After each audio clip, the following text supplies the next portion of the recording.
Hi friends, welcome to Shaan baby foods. ಇವತ್ತು ಒಂದು ಹೆಲ್ತಿಯಾಗಿರುವಂಥ Cerelac powder ಮಾಡೋದನ್ನು ತಿಳಿಸ್ಕೊಡ್ತಾ ಇದ್ದೀನಿ. 5 ತಿಂಗಳು ಮೇಲ್ಪಟ್ಟ ಮಕ್ಕಳಿಂದ ಹಿಡಿದು 1 ವರ್ಷ ಮಕ್ಕಳವರೆಗೂ ಈ ಪೌಡರ್ನ ನೀವು ಮಾಡ್ಕೊಳ್ಬೋದು. ಒಂದು ಸಲ ಮಾಡಿಟ್ರೆ 15ರಿಂದ 20 ದಿನ ಸ್ಟೋರ್ ಮಾಡ್ಬೋದು. ಹಾಗೆ ಇದನ್ನು ಹೇಗೆ ಪ್ರಿಪೇರ್ ಮಾಡೋದು ಅಂತಲೂ ಇದೇ ವಿಡಿಯೋದಲ್ಲಿ ತಿಳಿಸ್ಕೊಡ್ತಾ ಇದ್ದೀನಿ. ಇದು ಪ್ರಿಪೇರ್ ಮಾಡೋದಕ್ಕೆ ಮುಂಚೆ ವಿಡಿಯೋನ ಸ್ಕಿಪ್ ಮಾಡಿದ್ರೆ ಪ್ಲೀಸ್ ಪೂರ್ತಿಯಾಗಿ ನೋಡಿ, ಯಾಕಂದರೆ ಕೆಲವರು ಸ್ಕಿಪ್ ಮಾಡಿ ನೋಡ್ತೀರಾ, ಆಮೇಲೆ ಅದೇ ಕ್ವಶನ್ನ ಮತ್ತೆ ರಿಪೀಟ್ ಮಾಡಿರ್ತೀರಾ. ಸೊ ಅದಕ್ಕೆ ಕಂಪ್ಲೀಟಾಗಿ ವಿಡಿಯೋನ ವಾಚ್ ಮಾಡಿ, ಆವಾಗಲೇ ನಿಮಗೆ ಪೂರ್ತಿಯಾಗಿ ಡೀಟೇಲ್ಸ್ ಸಿಗುತ್ತೆ. ಸೊ ಬನ್ನಿ ಈಗ ಹೇಗೆ ಮಾಡೋದು ಅಂತ ನೋಡೋಣ. ಮೊದಲಿಗೆ ನಾನಿಲ್ಲಿ 1 ಕಪ್ ಅಕ್ಕಿ ತೊಗೊಂಡಿದ್ದೀನಿ. ನಾನು ತೊಗೊಂಡಿರೋದು ನಾರ್ಮಲ್ ಸೋನಾ ಮಸೂರಿ ಅಕ್ಕಿ. ನೀವು ಬೇಕಿದ್ರೆ ಕೆಂಪಕ್ಕಿ ಅಥವಾ ಸೊಸೈಟಿ ಅಕ್ಕಿ ಅಥವಾ ಮನೇಲಿ ಯಾವ ಅಕ್ಕಿ ಊಟಕ್ಕೆ ಬಳಸ್ತಿರೋ ಅದನ್ನೇ ಯೂಸ್ ಮಾಡ್ಬೋದು. ಹಾಗೆ 1/4 ಕಪ್ ಹೆಸರುಬೇಳೆ, 2 ಟೇಬಲ್ ಸ್ಪೂನ್ ಮೈಸೂರು ಬೇಳೆ, 2 ಟೇಬಲ್ ಸ್ಪೂನ್ ಉದ್ದಿನಬೇಳೆ ತೊಗೊಂಡಿದ್ದೀನಿ. ಮೊದಲಿಗೆ ಎಲ್ಲ ಪದಾರ್ಥಗಳನ್ನೂ ಒಂದೊಂದಾಗಿ ನೀಟಾಗಿ ತೊಳ್ಕೊಳ್ಬೇಕು. ಸೊ ಅಕ್ಕಿನ ನೀರು ಹಾಕಿ ಚೆನ್ನಾಗಿ ಒಂದು 2-3 ಸಲ ಆದರೂ ನೀಟಾಗಿ ತೊಳ್ಕೊಳ್ಳಿ. ತೊಳೆದುಬಿಟ್ಟು ನೋಡಿ, ಈ ರೀತಿ ಸ್ಟ್ರೈನರಲ್ಲಿ ಹಾಕಿ ಒಂದು 5 ನಿಮಿಷ ಹಾಗೆ ಬಿಡಿ. ಇದರಲ್ಲಿರುವಂಥ ನೀರೆಲ್ಲ ಸ್ವಲ್ಪ ಡ್ರೈ ಆಗಲಿ. ನೋಡಿ, ಕರೆಕ್ಟಾಗಿ ಒಂದು 5 ನಿಮಿಷ ಆದಮೇಲೆ ಸ್ವಲ್ಪ ನೀರೆಲ್ಲ ಡ್ರೈ ಆಗಿರುತ್ತೆ. ಈಗ ಇದನ್ನು ಒಂದು ಕಡಾಯಿಗೆ ಹಾಕ್ಕೊಂಡು ಮೀಡಿಯಮ್ ಟು ಲೋ ಫ್ಲೇಮ್ನಲ್ಲೇ ಅಕ್ಕಿನ ಚೆನ್ನಾಗಿ ರೋಸ್ಟ್ ಮಾಡ್ಕೊಳ್ಬೇಕು. ನಾನಿಲ್ಲಿ ತುಂಬ ಈಸಿ ಮೆಥಡ್ನ ತಿಳಿಸ್ಕೊಡ್ತಾ ಇದ್ದೀನಿ, ಯಾಕಂದರೆ ಲಾಸ್ಟ್ ಟೈಮ್ ರಾಗಿ ಸೇರಿ ಅಪ್ಲೋಡ್ ಮಾಡಿದಾಗ ಎಲ್ಲರೂ ಕೇಳಿದ್ರಿ, ಮ್ಯಾಮ್ ಇದು ತುಂಬ ಮಾಡೋದು ಕಷ್ಟ, 1 ದಿವಸ ಟೈಮ್ ಹಿಡಿಸುತ್ತೆ, ಎಲ್ಲನೂ ವಾಶ್ ಮಾಡಿ ಒಣಗಿಸಿ ನಂತರ ರೋಸ್ಟ್ ಮಾಡೋದು ತುಂಬಾ ಕಷ್ಟ ಅಂತ. ಈ ಮೆಥಡ್ ಫಾಲೋ ಮಾಡಿ, ತುಂಬಾ ಈಸಿ ಆಗುತ್ತೆ. ಹಾಗೆ ಮಗು ಫುಡ್ ಪ್ರಿಪೇರ್ ಮಾಡೋದಕ್ಕೆ ಯಾವುದೇ ಕಾರಣಕ್ಕೂ ನಾನ್ ಸ್ಟಿಕ್ ಪಾತ್ರೆಗಳನ್ನು ಉಪಯೋಗಿಸೋದನ್ನು ಅವಾಯ್ಡ್ ಮಾಡಿ. ಕಬ್ಬಿಣದ ಪಾತ್ರೆ ಅಥವಾ ಸ್ಟೀಲ್ ಪಾತ್ರೆಯಲ್ಲಿ ಮಾಡಿದ್ರೆ ಮಗು ಹೆಲ್ತ್ಗೆ ತುಂಬಾ ಒಳ್ಳೆಯದು ಅಂತ ಹೇಳ್ಬೋದು. ಸ್ಟೀಲ್ಗಿಂತ ಕಬ್ಬಿಣದ ಪಾತ್ರೆ ತುಂಬಾ ಒಳ್ಳೆಯದು. ನೋಡಿ, ಕರೆಕ್ಟಾಗಿ ನಾನಿಲ್ಲಿ ಒಂದು 7ರಿಂದ 8 ನಿಮಿಷ ರೋಸ್ಟ್ ಮಾಡ್ಕೊಂಡಿದ್ದೀನಿ. ಅಕ್ಕಿನ ತುಂಬ ಕೆಂಪು ಬಣ್ಣ ಮಾಡ್ಕೊಳ್ಬೇಡಿ. ಅಕ್ಕಿನ ತೊಳೆಯೋದಕ್ಕೆ ಮುಂಚೆ ಯಾವ ರೀತಿ ಡ್ರೈ ಆಗಿತ್ತೋ ಆ ರೀತಿ ಡ್ರೈ ಆಗೋವರೆಗೂ ಚೆನ್ನಾಗಿ ಫ್ರೈ ಮಾಡಿಕೊಂಡು ಒಂದು ಪ್ಲೇಟ್ಗೆ ಹಾಕಿಟ್ಕೊಳ್ಳಿ. ಈಗ ಉಳಿದಿರೋ ಅಂಥ ಎಲ್ಲ ಪದಾರ್ಥಗಳನ್ನೂ ಒಂದೊಂದಾಗಿ ನೀಟಾಗಿ ತೊಳೆದುಬಿಟ್ಟು ಒಂದು ಸ್ಟ್ರೈನರ್ನಲ್ಲಿ ಹಾಕಿಡಿ. 5 ನಿಮಿಷ ಆದಮೇಲೆ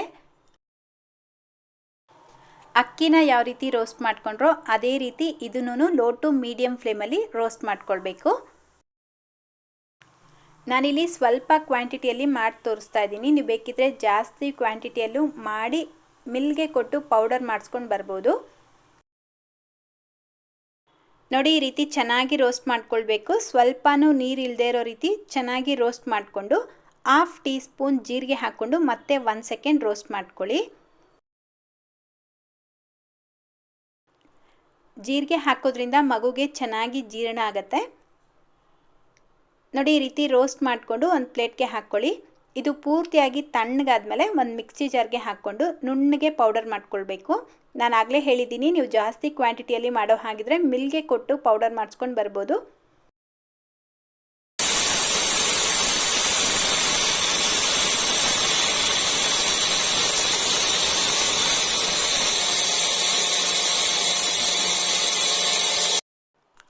ನೋಡಿ, ಈ ರೀತಿ ಪೌಡರ್ ಮಾಡಿಕೊಂಡು ಜರಡಿ ಹಿಡ್ಕೊಳ್ಬೇಕು.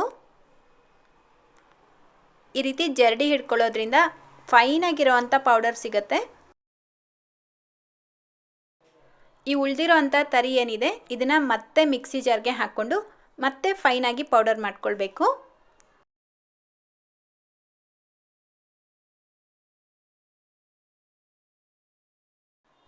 ನೋಡಿ, ಈಗ ಫೈನಾಗಿರೋವಂಥ ಪೌಡರ್ ಸಿಕ್ಕಿದೆ. ನಮ್ಮ ಹೋಮ್ ಮೇಡ್ ಸರ್ಲಾಕ್ ರೆಡಿಯಾಗಿದೆ. ಇದನ್ನು ಒಂದು ಏರ್ ಟೈಟ್ ಕಂಟೈನರಲ್ಲಿ ಅಥವಾ ಒಂದು ಗಾಜಿನ ಬಾಟ್ಲಲ್ಲಿ ಸ್ಟೋರ್ ಮಾಡಿ ಇಡ್ಬೋದು.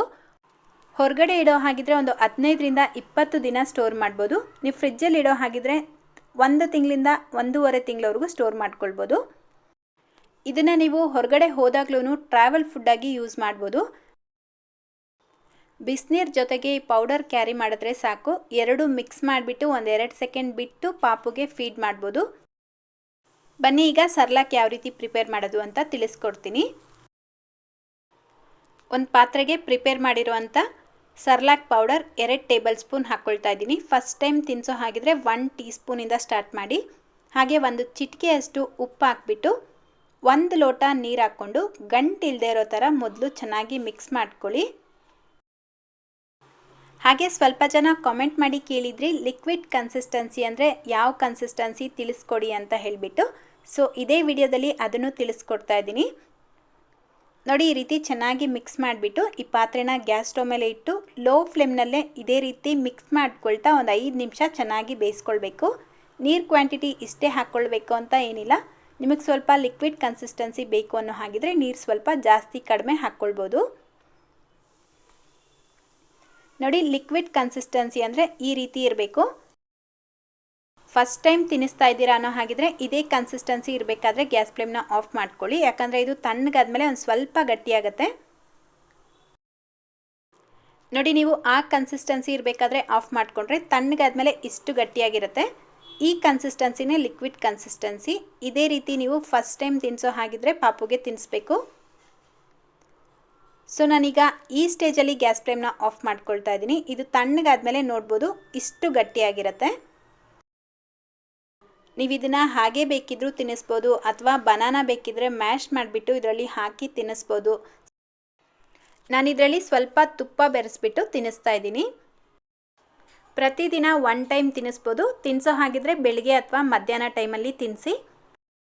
ತಿನ್ನಿಸಿದ ಮೇಲೆ 1 ಅಥವಾ 2 ಟೇಬಲ್ ಸ್ಪೂನ್ ನೀರು ಕುಡಿಸಿ. ಅದರಿಂದ ಯಾವುದೇ ಪ್ರಾಬ್ಲಮ್ ಆಗೋದಿಲ್ಲ.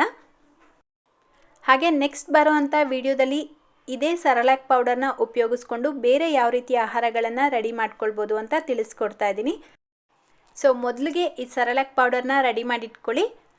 ಇವತ್ತಿನ ವಿಡಿಯೋ ಇಷ್ಟ ಆಗಿದ್ರೆ ಪ್ಲೀಸ್ ಲೈಕ್ ಮಾಡಿ ಹಾಗೆ ಶೇರ್ ಮಾಡಿ. ಚಾನಲ್ಗೆ ಹೊಸಬರಾಗಿದ್ದರೆ ಪ್ಲೀಸ್ ಸಬ್ಸ್ಕ್ರೈಬ್ ಮಾಡ್ಕೊಳ್ಳಿ. ಇದೇ ರೀತಿ ಮತ್ತೊಂದು ವಿಡಿಯೋದೊಂದಿಗೆ ಭೇಟಿಯಾಗೋಣ. Thank you.